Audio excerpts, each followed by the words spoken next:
बच्चों, मैं रागिनी राय आज आपको हिंदी शब्द रचना में सहायक शब्दांश अथवा अव्यय, जिन्हें हम प्रत्यय के नाम से जानते हैं और जिन्हें अंग्रेजी में सफिक्स भी कहते हैं, के विषय में पढ़ेंगे। सबसे पहले प्रत्यय का शाब्दिक अर्थ जानते हैं। प्रत्यय प्रति धन अय से मिलकर बना है।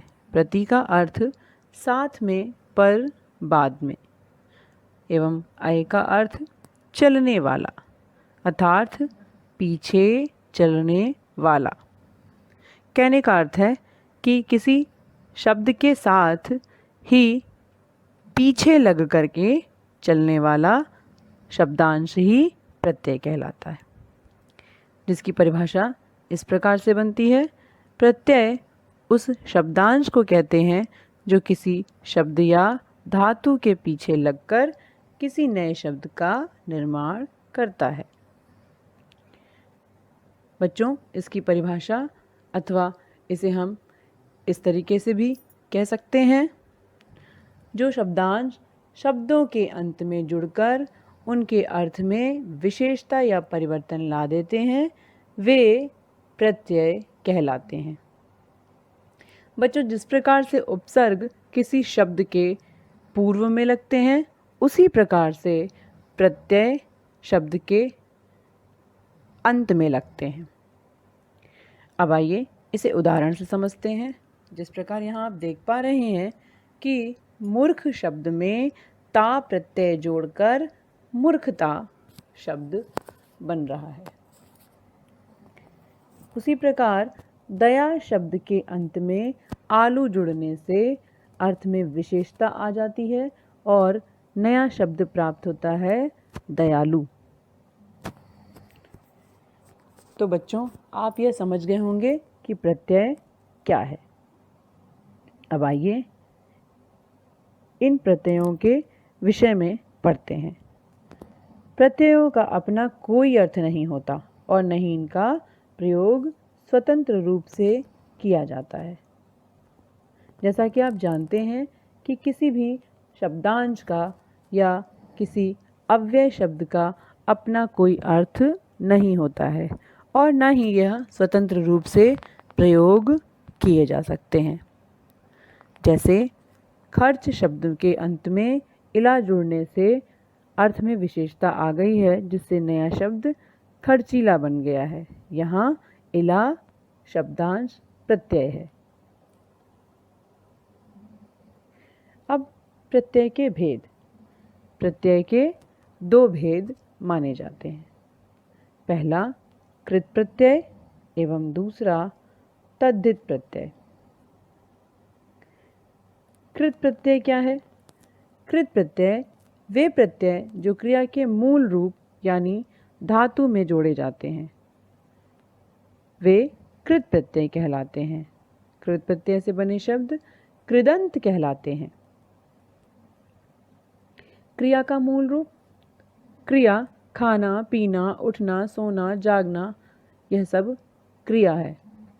जो कार्य किया जाए वह सब क्रिया के अंतर्गत आता है।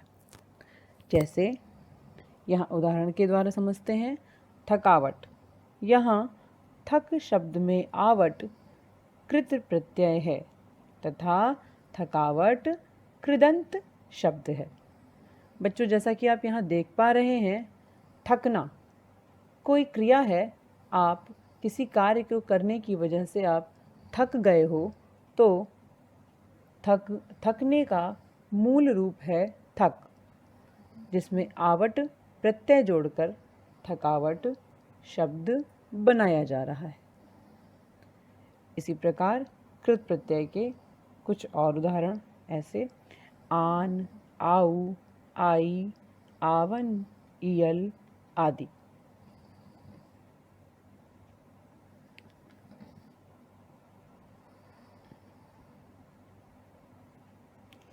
अब तद्धित प्रत्यय। वे प्रत्यय जो क्रिया के मूल रूप यानी धातु को छोड़कर अन्य शब्दों जैसे संज्ञा, सर्वनाम, विशेषण व स्वयं किसी अव्यय शब्द से जुड़ते हैं उन्हें हम तद्धित प्रत्यय कहते हैं। जैसे एरा, औड़ा, आयत, इया आदि कुछ तद्धित प्रत्यय हैं। आइए इन्हें उदाहरण से समझते हैं। दूध, दूध यह एक संज्ञा शब्द है। इसमें आर प्रत्यय जुड़ने से दुधार बन रहा है। उसी प्रकार मुझ यह एक सर्वनाम शब्द है जिसमें सा प्रत्यय जुड़ने से मुझसा बन रहा है। खर्च यह एक विशेषण है, शब्द है जिसमें इला प्रत्यय जुड़ने से खर्चीला बन रहा है। और बाहर ये एक अव्यय शब्द है जिसमें ई प्रत्यय जुड़ने से बाहरी बन रहा है। अब आइए देखते हैं कि इनमें अंतर क्या है, अर्थात कृत प्रत्यय एवं तद्धित प्रत्यय में अंतर क्या है। कृत प्रत्यय धातुओं में लगाए जाते हैं, अर्थात क्रिया के मूल रूप में। क्रिया के मूल रूप को हम संस्कृत में धातु कहते हैं। एवं दूसरा, संज्ञा, सर्वनाम, विशेषण एवं अव्यय में तद्धित प्रत्यय लगते हैं। कृत प्रत्यय क्रिया के मूल रूप में लगते हैं एवं तद्धित प्रत्यय संज्ञा, सर्वनाम, विशेषण एवं अव्यय में लगाए जाते हैं। कृत प्रत्यय से बनने वाले शब्द कृदांत कहलाते हैं एवं तद्धित प्रत्यय से बनने वाले शब्द तद्धिदांत कहलाते हैं। में बात कर लेते हैं। दोनों प्रकार के शब्द संज्ञा या विशेषण हो सकते हैं। कहने का अर्थ है कि कृत प्रत्यय वाले शब्द भी संज्ञा या विशेषण हो सकते हैं एवं तद्धित प्रत्यय वाले भी संज्ञा या विशेषण हो सकते हैं।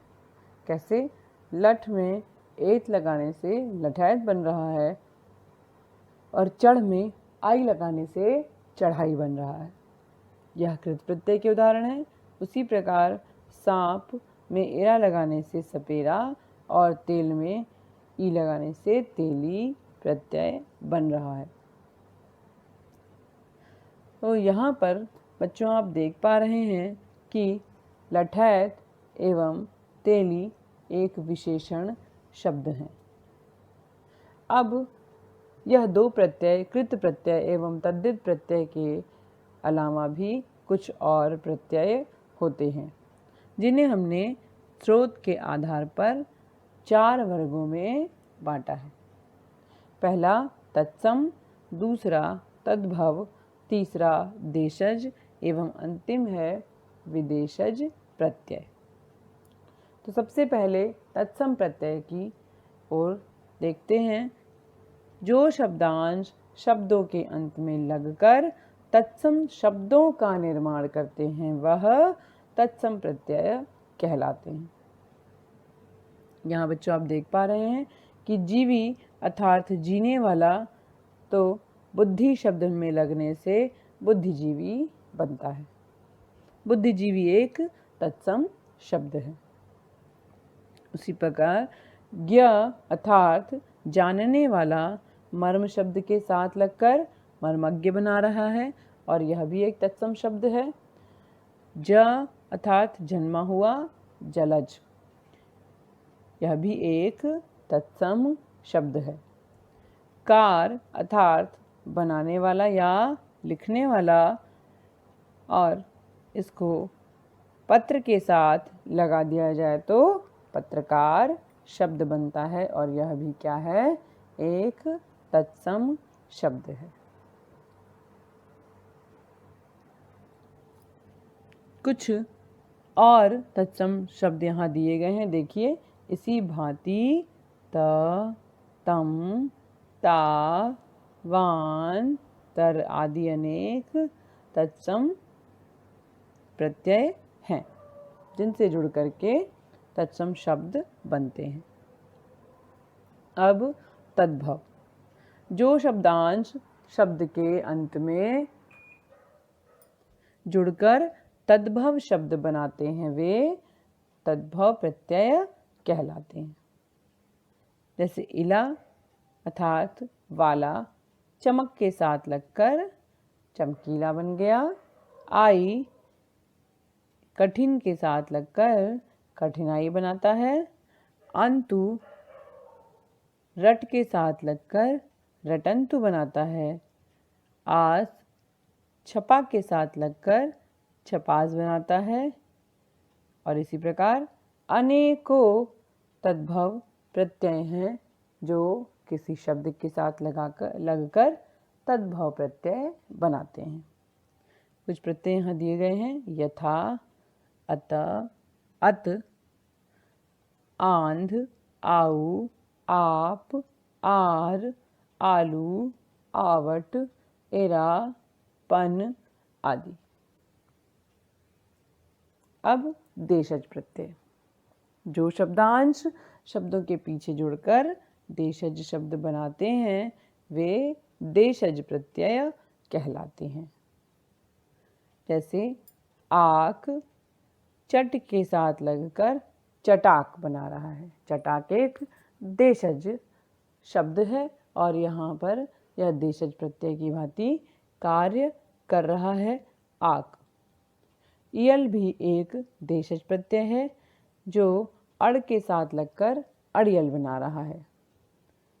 इसी प्रकार आटा, अक्कड़ आदि देशज शब्दों की रचना करते हैं। अब विदेशज प्रत्यय अथवा विदेशी प्रत्यय। विदेशी प्रत्यय को दो भागों में बांटा जा सकता है।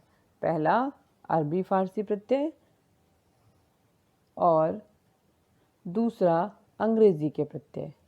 तो सबसे पहले अरबी फारसी के प्रत्यय को देखते हैं। ऐसे शब्दांश शब्दों के साथ लगकर अरबी फारसी के शब्द की रचना करते हैं।